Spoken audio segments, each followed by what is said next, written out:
توصیف صاحب، آپ یہ بتائیں کہ یوم تأسیس کے موقع پہ آپ کے حوالے سے سوشل میڈیا پہ کافی بحث ہو رہی ہے، کیونکہ آپ وزیر اعظم آزاد کشمیر کے سردار تنویر الیاس صاحب کے ترجمان بھی رہے ہیں، تو اس حوالے سے آپ کیا کہیں گے؟ دیکھیے، بڑا انفارچونیٹ ہے کہ میں نے یوم تاسیس کی جو ہمارے 27ویں یوم تاسیس کی تقریب تھی پارٹی کے مرکزی آفس میں، اس میں جو میں نے 5-6 منٹ کی جو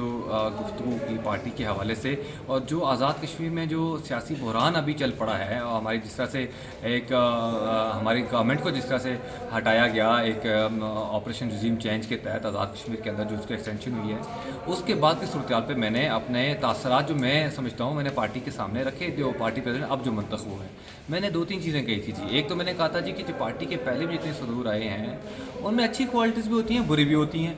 اور میں نے نیاز صاحب کو یہ کہا تھا کہ آپ نے کوشش کرنا ہے کہ کارکنوں کو ساتھ چلائیں۔ میں تو کسی کا نام نہیں، دیکھیے جی، میں نے بحر سلطان محمد چودھری صاحب کے ساتھ بھی کام کیا ہے پچھلے 1-1.5 سال سے، سردار تنویر الیاس صاحب کے ساتھ بھی کام کیا ہے، اور وہ بہت اچھے صدر بھی رہے ہیں، ان سے پہلے بحر صاحب بھی رہے ہیں، اس سے پہلے صدر خان مرحوم بھی رہے ہیں۔ تو میں سمجھتا ہوں کہ آپ انٹرویو یا گفتگو کو دیکھے بغیر اس کے حوالے سے آپ اٹھا کر ویلاگ کر کے تو آپ گالم گلوچ سوشل میڈیا کے اوپر شروع کر دیں، میں سمجھتا ہوں کہ یہ بڑا غیر مناسب آتا ہے۔ میں ماسیروں سے کہوں گا کہ تھوڑا سا ایٹ لیسٹ دیکھ لیا کریں، پڑھ لیا کریں، سن لیا کریں، سننے کی صلاحیت بھی رکھیں کہ کوئی بندہ آخر گفتگو کیا کرے۔ ایک تو میں نے یہ بات کی تھی، اور تنویر الیاس صاحب کے ساتھ چونکہ میں بطور ترجمان وزیر اعظم آزاد کشمیر میں، ان کے ساتھ ان کی بڑی مہربانی کہ انہوں نے مجھے اس عہدے کے لیے منتخب کیا تھا، وہ میرے لیے قابل احترام ہے، اور ہم خاندانی لوگ ہیں، ہم وفا نبھانے والے لوگ ہیں، اور ان کے جتنے بھی میرے ساتھ جو انہوں نے ہمیں عزتیں دی ہیں اور جو انہوں نے دی ہے ان کا میں گریٹفل ہوں ان کا، اور جس طریقے سے ان کو گورنمنٹ سے ہٹایا گیا مجھے اس پہ شدید اعتراض ہے، اس کے اوپر میں نے گفتگو کی تھی، اور میرے علاوہ شاید کسی نے یہ بات بھی نہیں کی، اور میں یہ کہنا چاہتا ہوں کہ ہر زبان زد عام پہ یہ بات ہونی چاہیے کہ وزیر اعظم آزاد کشمیر سردار تنویر الیاس خان صاحب کو ہماری پارٹی کے چیئرمین عمران خان نے نامینیٹ کیا تھا بطور وزیر اعظم کے کینڈیڈیٹ کے طور کے اوپر، جو پارٹی کے صدر بھی تھے اس وقت کے طور کے اوپر، تو ووٹ دینا ایم ایل ایز کی امانت تھی تنویر الیاس صاحب کو، اب وہ امانت اس طرح سے نہیں دی گئی جس طرح سے ان کو دینا چاہیے تھا۔ اب موسٹلی جو آج ہمارے جو ایم ایل اے جو باغی ہیں، جن کو آپ باغی کہتے ہیں، ان میں سے ان نے تو زیادہ تر لوگوں نے تو پیسے لے کے ان کو ووٹ دیا تھا۔ میرا اعتراض صرف یہ تھا کہ ایٹ لیسٹ پارٹی کے اندر اب کھل کے بات تو ہونی چاہیے، یہ تو بتائیے کہ کن کن لوگوں نے پیسے لیے، اور ان کو پیسہ لینا بنتا ہی نہیں تھا، ان کو بے نقاب کریں تاکہ آئندہ کے لیے تحریک انصاف ایک درست سمت کے اوپر چل پڑے۔ یہ مجھے بتائیے اس میں نے کیا غلط بات کی، کیا اس قابل اعتراض میں نے گفتگو کی کہ ان کالی بھیڑوں کو بے نقاب کیا جائے؟ میں سمجھتا ہوں تحریک انصاف کے اس وقت کے صدر اور وزیر اعظم کے نامزد امیدوار کو اس طرح بلیک میل کر کے ان سے کروڑوں روپیہ وصول کر کے ان کو ووٹ دینا غلط تھا، ان کو بغیر پیسے خرچ کیے ہوئے ان کو ووٹ دینا چاہیے تھا۔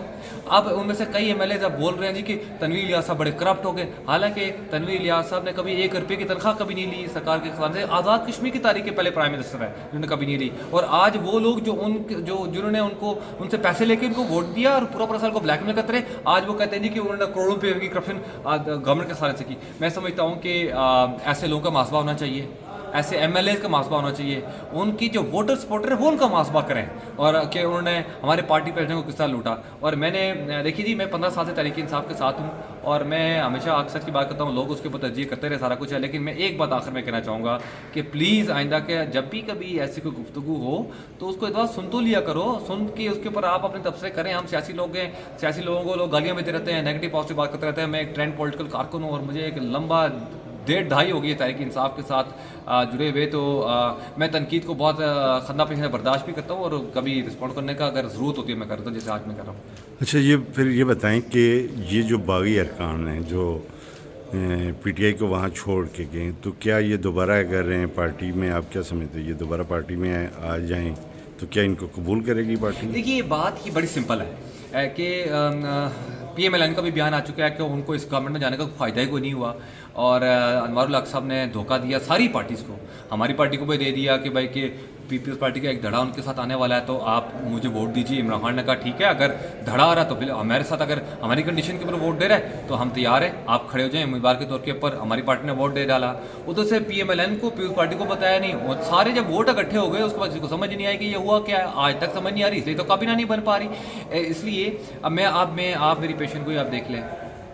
آنے والے کچھ دنوں میں نون لیگ اس اتحاد سے سو کالڈ اتحاد سے الگ ہونے والی ہے، پیپلز پارٹی الگ ہونے والی ہے, چونکہ ان کو فائدہ کوئی نہیں ہے, ان کا تو وزیر اعظم نہیں ہے. یا تو ان کا وزیر اعظم ہو تو پھر تو اگلے 3 سال برداشت کریں. سوال یہ ہے کہ یہ پارٹیاں نظریں جمائے بیٹھی کہ اگلے 3 سال کے بعد اگلے 5 سال کے اقتدار یہ لیں گے, اس طرح سے ان کو تو فائدہ کوئی نہیں ہے. تو اس لیے میں سمجھتا ہوں کہ یہ ایک ہوا میں لوڑی لنگڑاتی حکومت کچھ دنوں کی مہمان ہے, اس لیے کابینہ میں لوگ ووٹ نہیں لے رہے. جو ہمارے ایم ایل ایز باغیوں کے ان کے پاس گئے تھے, وہ تو اپنی پارٹی میں زیادہ خوش تھے, پیسہ بھی بنا رہے تھے,